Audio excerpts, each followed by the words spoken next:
What if sorrow doesn't come from what happens to you, but from how your mind holds it?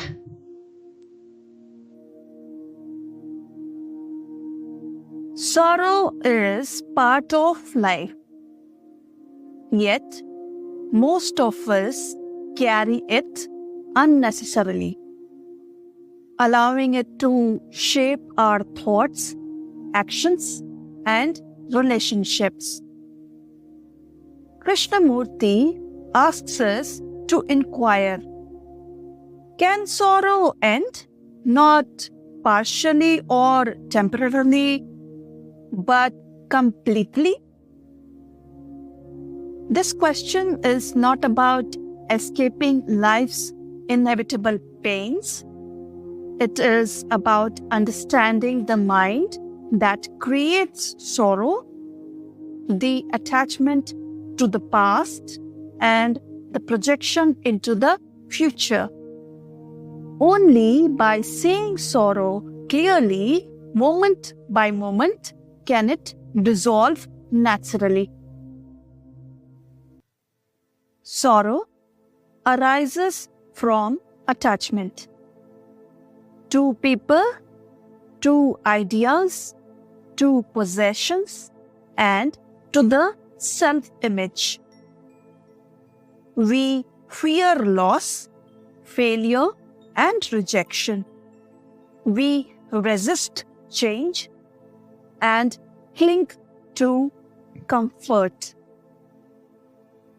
Krishnamurti explains, much sorrow is psychological, rooted not in events themselves, but in the thought, memory, and interpretation we give them. Observe, the mind constantly replays the past and imagines the future. Sorrow grows in this movement. We tell ourselves stories. This should not have happened. I have lost something precious. I am alone in this pain.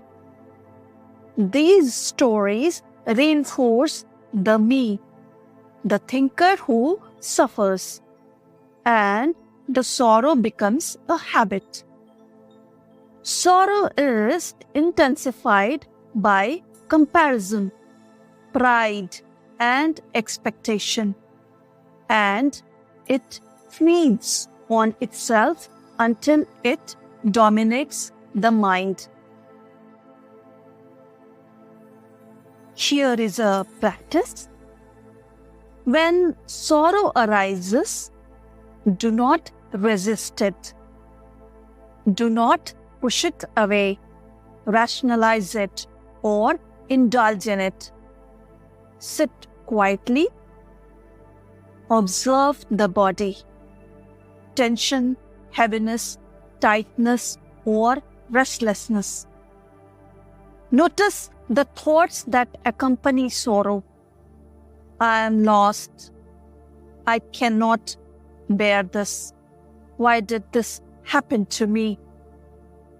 See sorrow as a movement of mind and body, not as a permanent state or a defining feature of you. Ask yourself, who is sorrowful? The real self or the image of self created by thought? Through attentive observation, the mind begins to recognize its patterns: attachment, projection, and clinging. Observation is not denial, it is understanding. Seeing sorrow clearly allows it to dissolve naturally. Krishnamurti points out, sorrow arises from the sense of separation, the feeling that I am separate and the world is against me. Attachment strengthens the sense of me, and when life challenges or changes this image, sorrow follows. Memory feeds sorrow. Past pain is stored and the mind projects it into the future. Most sorrow is imagined. The danger or loss may not be immediate, yet the mind experiences it vividly. Physical pain and real loss are inevitable, but psychological sorrow is sustained by thought and desire. Understanding this distinction between physical pain and psychological sorrow is the first step toward ending it. When the mind sees clearly, sorrow is no longer a self-perpetuating habit. Awareness is the key to ending sorrow. Observe sorrow as it arises in thought, emotion, and body. Notice the impulses to resist, to blame, or to justify. Yet, awareness itself is untouched by sorrow. It simply watches. When sorrow is seen directly, without interference or rationalization, it begins to lose its grip. Apply this in daily life. Observe sorrow in work, relationships, or moments of uncertainty. Awareness does not suppress, indulge, or label. It simply sees. In that seeing, clarity arises naturally and sorrow begins to dissolve. When sorrow arises, label it simply as movement. This is sorrow. Notice the body, the thoughts, and the impulses that follow. Do not cling, resist, or justify. Simply observe.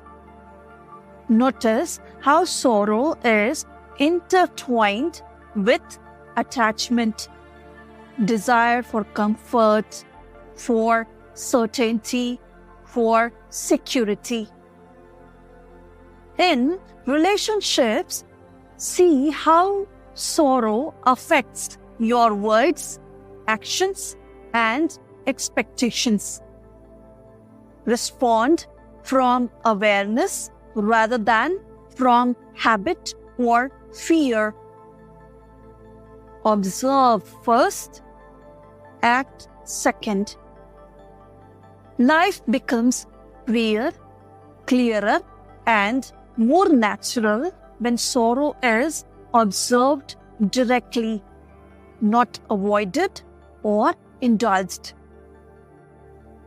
Krishnamurti emphasizes sorrow exists because we see ourselves as separate from life. When the mind observes its own movement, sorrow naturally dissolves. Sorrow arises only when the mind clings to images of me and mine. Direct observation, seeing sorrow as it is without interference, frees the mind. Every thought, every feeling, Every action becomes a mirror to see ourselves clearly.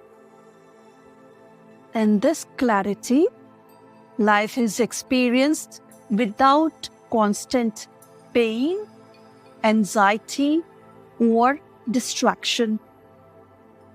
Reflect today.